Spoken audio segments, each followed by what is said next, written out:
Good morning and welcome along to a very windy morning with the adventures of Otis and Sunny. And this morning we're traipsing through the woods just outside of Duffryn Gardens, which is just to the west side of Cardiff in South Wales. And as you probably noticed by the intro screen, it's all part of the National Trust British scheme, and it's a Grade 1 listed garden. Wow, I've heard of buildings being listed, but these are Grade 1 listed gardens. Oh, designed by Thomas Mawson, a passionate horticulturist and owner, Reginald Corrie. And just peeping through the trees over there on the right, you've got the Duffryn house. Wonderful, and the beautiful gardens. They seem to span for miles and miles. And we'll go for a little walk around as much as we can in the limited amount of time that we've got here. Fantastic. What a beautiful, spectacular house. Okay, Otis. Okay, Sunny. Let's go.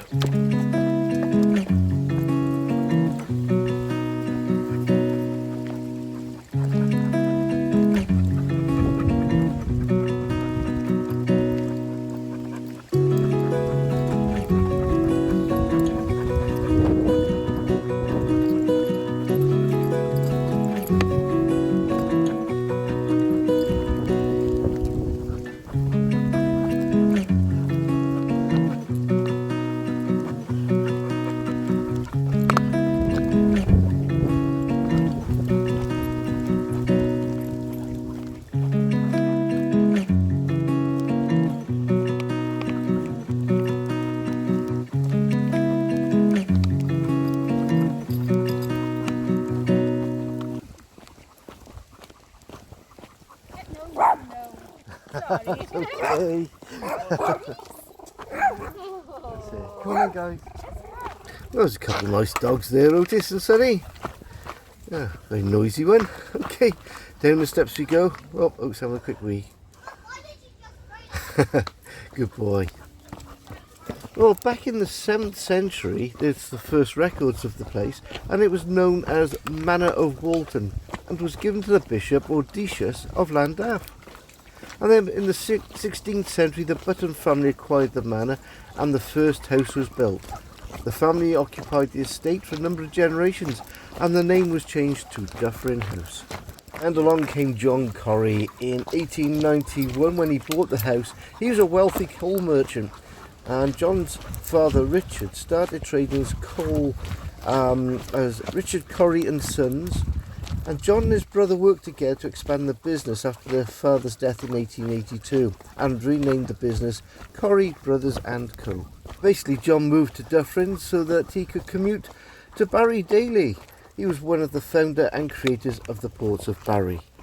Well, John built the present house in 1893 and then moved his wife Anne and two of his 4 children, Florence and Reginald, up from Devon. And that's when things started happening in the garden. Reginald was a passionate horticulturist and collaborated on the garden designs with Thomas Mawson, as well as sponsoring plant collections expeditions by some of the leading botanists of the day. Reginald Corrie took part in several trips to South Africa, the Caribbean and the Atlas Mountains. His financial support for these expeditions meant that as a subscriber he received a share of all the seeds collected. So in many ways the planted areas of Corrie's garden can be regarded as outdoor equivalents of the walls and shelves used to display his indoor collectibles. In order to create the fitting outdoor gallery for the amazing bounty arising from the botanical expeditions, Corrie called upon the services of leading landscape designer Thomas Mawson. Hence these wonderful water features right the way through the centre of the gardens.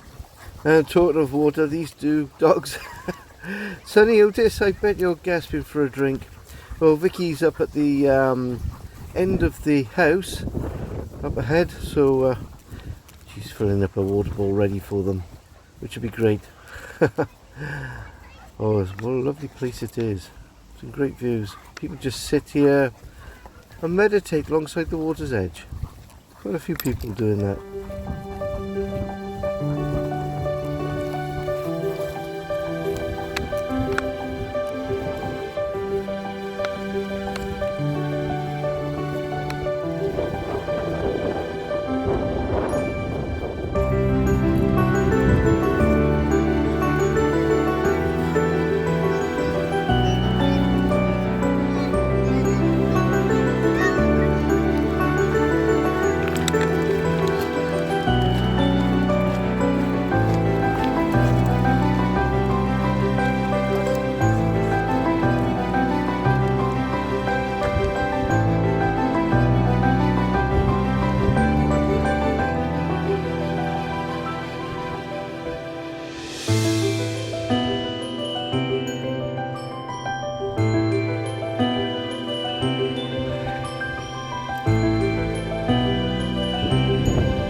Nice by Vicky and a drink. Fantastic.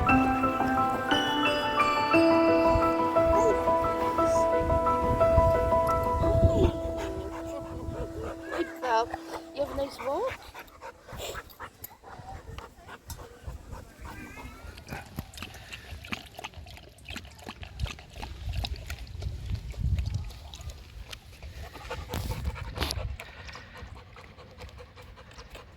Well rested. Okay, it's walkies time and some more history.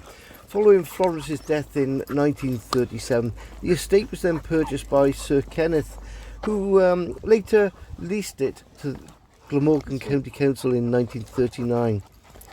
There followed a checkered period of institutional use as a police academy, dog training centre and educational conference facility. And the gardens and house are still owned by the Vale of Glamorgan Council, but the National Trust took over the maintenance in January 2013. And the statue just up ahead of us is said to be that of John Corrie and his faithful companion. We'll just call him Mr. Woofer.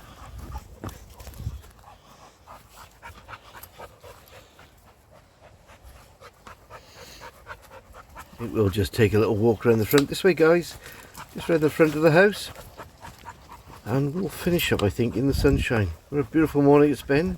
Hope you've enjoyed the walk. If you have, please click that like button and please subscribe if you haven't already, and don't forget to click on that notification bell.